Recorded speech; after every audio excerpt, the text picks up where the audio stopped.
My son Johnny was a very friendly, kind, upbeat, fun boy. He was so good-hearted and always wanted to help people. He loved having his paper out because that was going to give him the money to save for a dirt bike.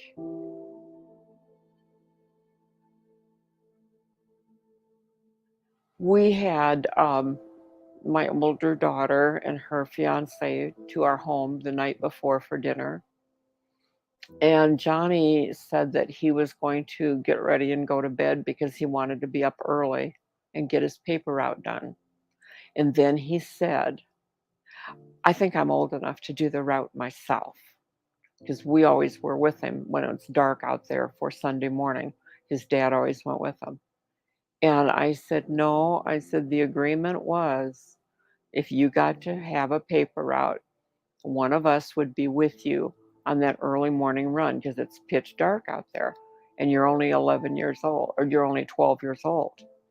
And he said, but the other kids all go by themselves. And I said, that's because they're 16, some of them, or some of them do it with a brother.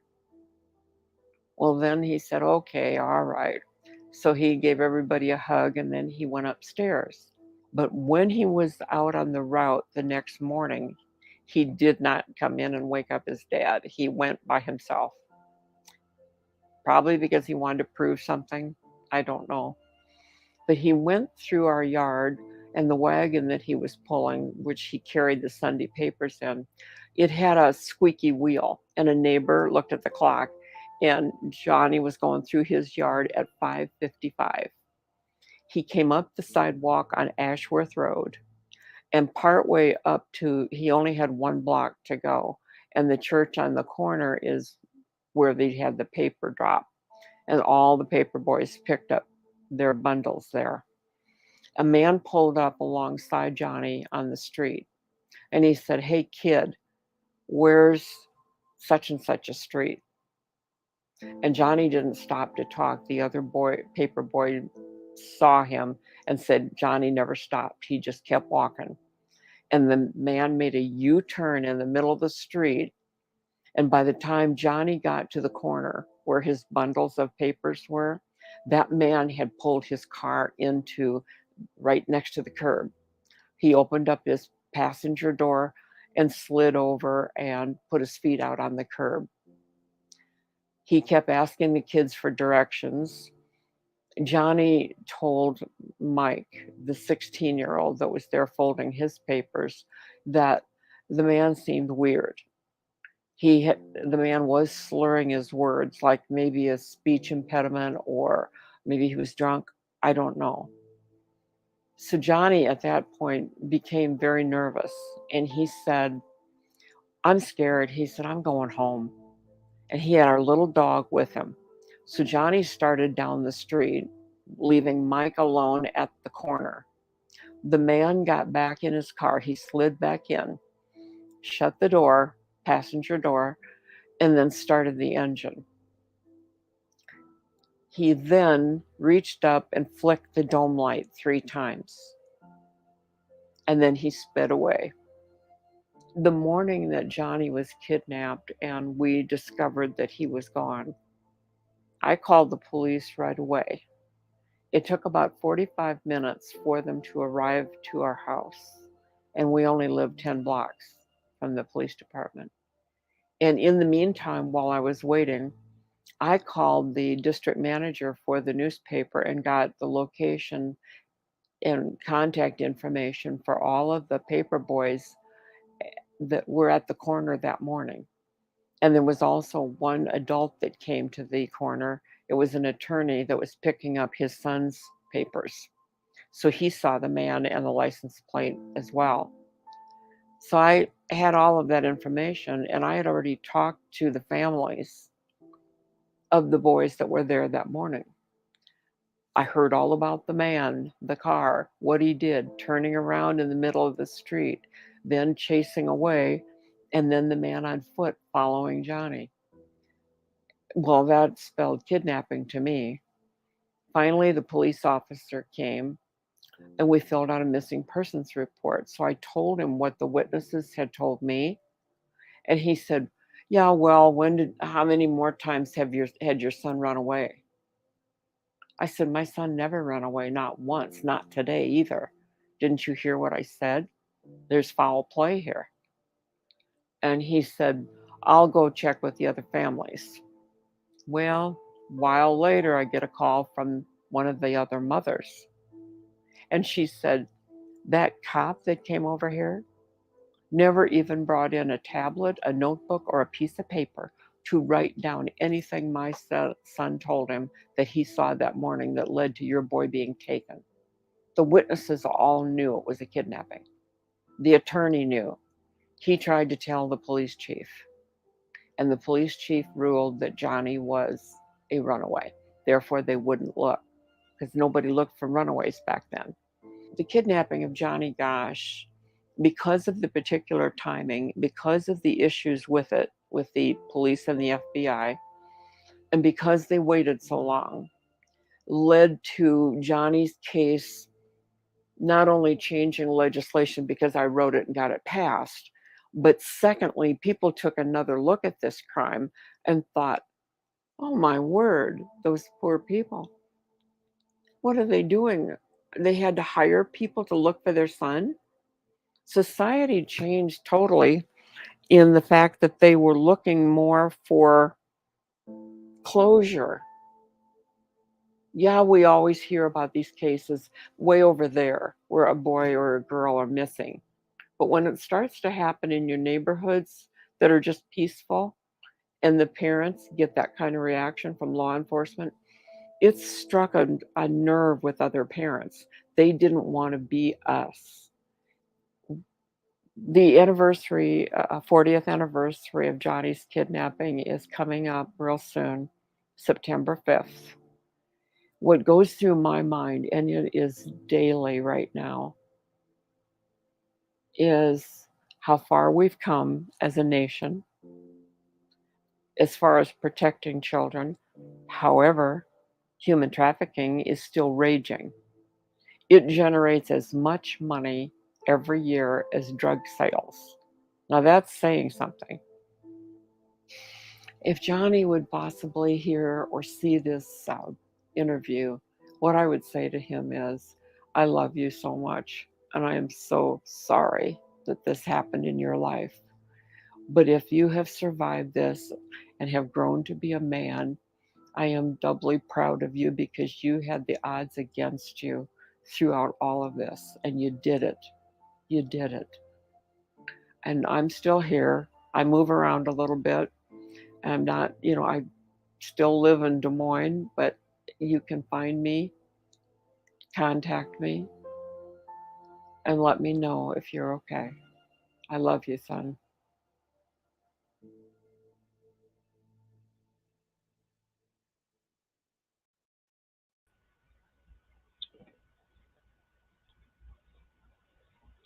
Okay.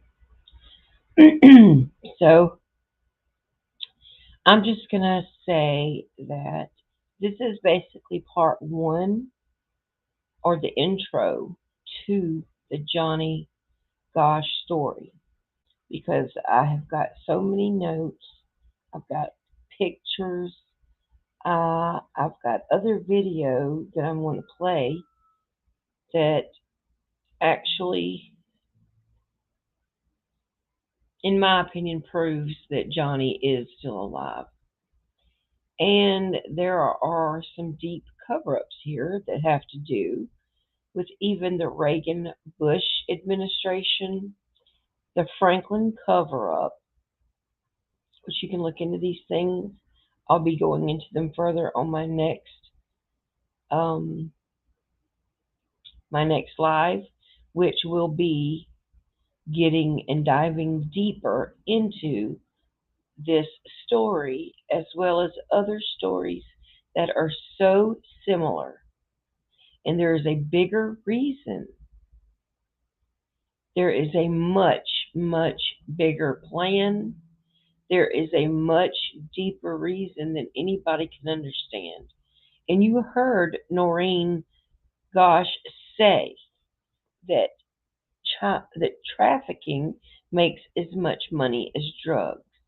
Well, I would like to say that it actually surpasses that because drugs, you have to re up your supply.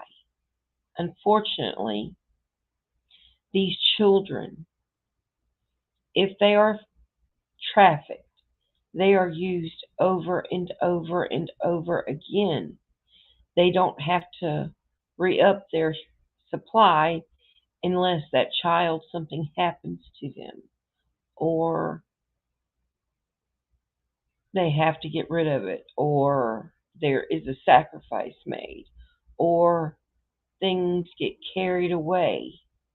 I'm just saying this is a very deep subject, and it is going to probably take 2 or 3 videos for me to get in depth with this, like I need to get to expose these things. And it is totally up to you whether you want to believe it or not. You can go and do your research. I'm going to give you lots of information. Um, I will say that if I were you, if I come back, you can hit subscribe and hit the bell, not because I care about clicks and likes or anything like that, but just because of the algorithm and also the notification, so that whenever I come back with the Johnny Gosch story and I tie in some other stories that are similar to this, there are even other paper boys that went missing in this area. Paul Bonacci is a boy that came forward and admitted that he actually helped kidnap Johnny Gosch. And that's a whole nother story, too.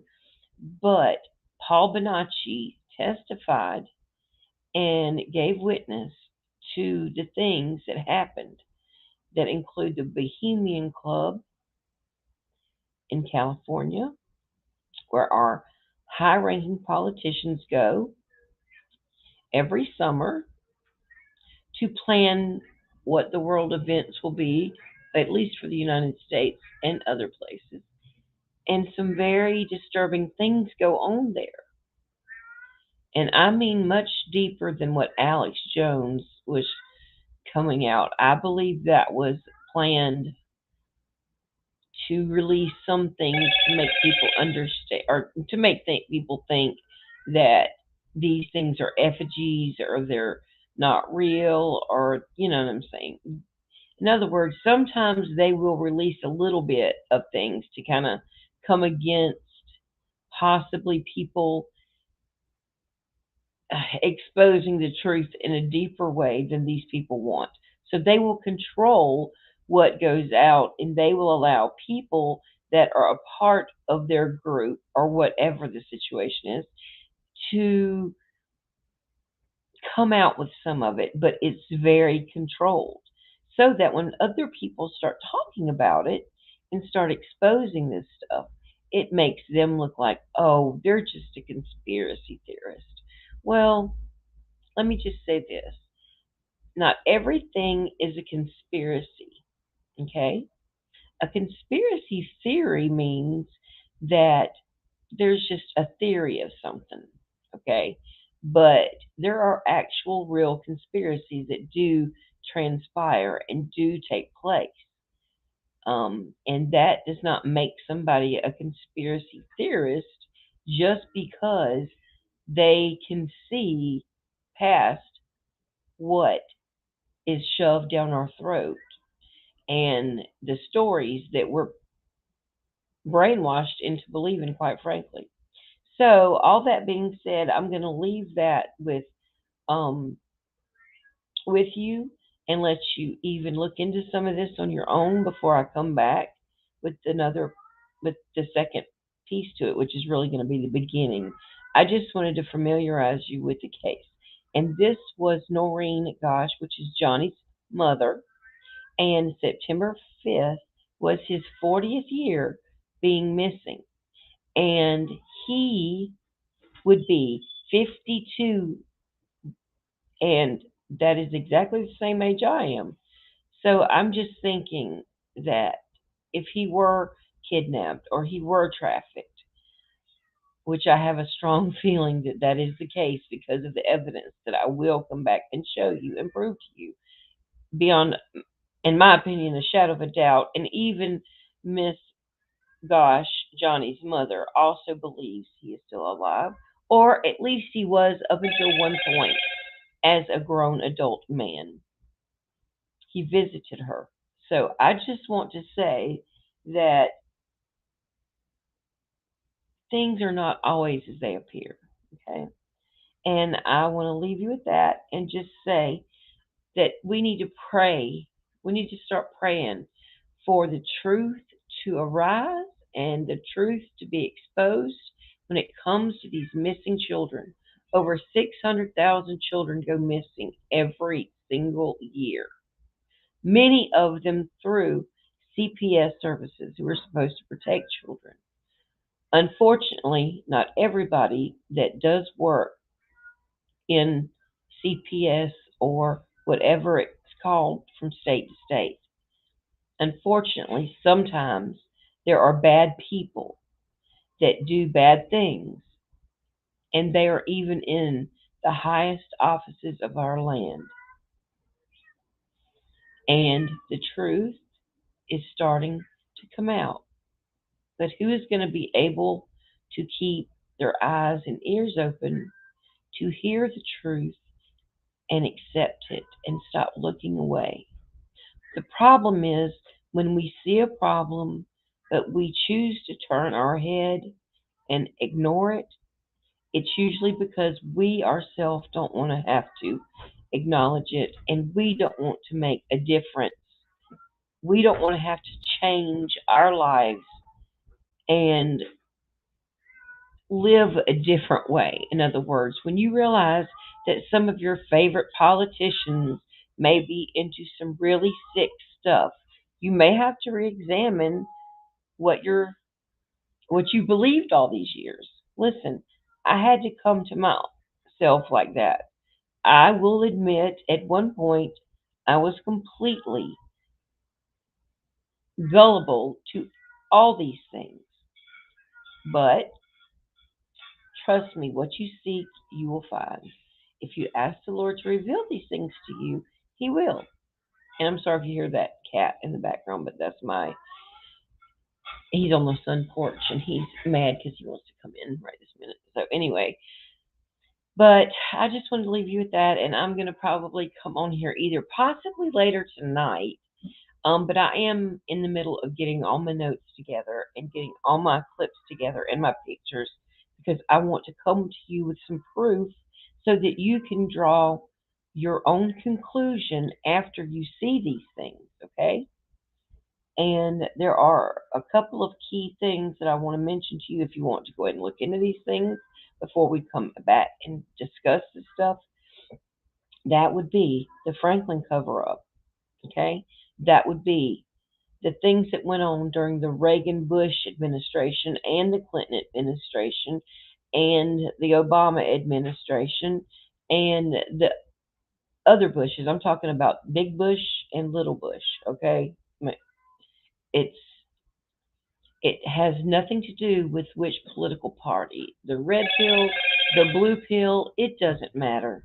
It's the same belly being fed by the double headed eagle. Okay? And um, I have actually been in touch with Megan Walsh through Twitter, and we have discussed some things. And hopefully, we're going to be able to get together soon and do some collaborations and talk about some of this stuff. Even though I have never experienced it to the level that she has, I do have a small amount of knowledge about what I've been through in my life as far as my family being deep involved in Freemasonry on my father's side. Um, and listen, I'm going to say this: just because things happen doesn't mean you don't love your family. You can love your family and not agree or not like or not condone the things that they're involved in. That's where it's so sad because you love your parents, but when the illusion of them being the hero or shero you once maybe thought they were, because you were sucked into a false reality to believe these things, and when you realize things are not as they appeared, it really does give you, for a while, I mean, it kind of shakes you a little bit, and you have to pull yourself together and understand these things are what they are. All right. So if you can, just hit the bell so that you'll be notified whenever I go live again. I will try to put a notice ahead of time. I'm horrible about that. I will take responsibility for that because I am bad about that. So I will definitely try to do that and at least give people, you know, a couple of hours notice, but I'll try to do it. If I don't do it tonight, I will try to get the notification out tonight about when the second part of this will be, which will actually be the beginning of the whole story. All right. Love you guys. And again, let's pray for the ones that are missing still. Summer Wells, she is still missing. Um, I don't know. I haven't been on the internet I don't watch the news, but I haven't been on the internet to see if little Quentin Simon has been found yet. Now, supposedly his mother, Leilani, has made a statement that he is not with us anymore, and but I don't know that they have located his little body. So I just ask that we can pray for him also, that they would recover his little body, even if he is not physically with us in the earth. We know where he is, and we know that he is safe in heaven with the angels. He is an innocent child, an innocent baby, and they go straight back to the Father. So I just pray that he did not suffer. I pray that there was some kind of accident, that happened and he did not suffer at all. But I do pray that they bring him home. And I also pray for Summer Wells that she'll be found, whether she's with us or passed on or whatever, because honestly, sometimes I can think of worse things than death when it comes to trafficking and children being exposed to all these things. And it goes on way more than we understand. All right? Well, have a great night, and I will be back soon with the second part of this. Good night.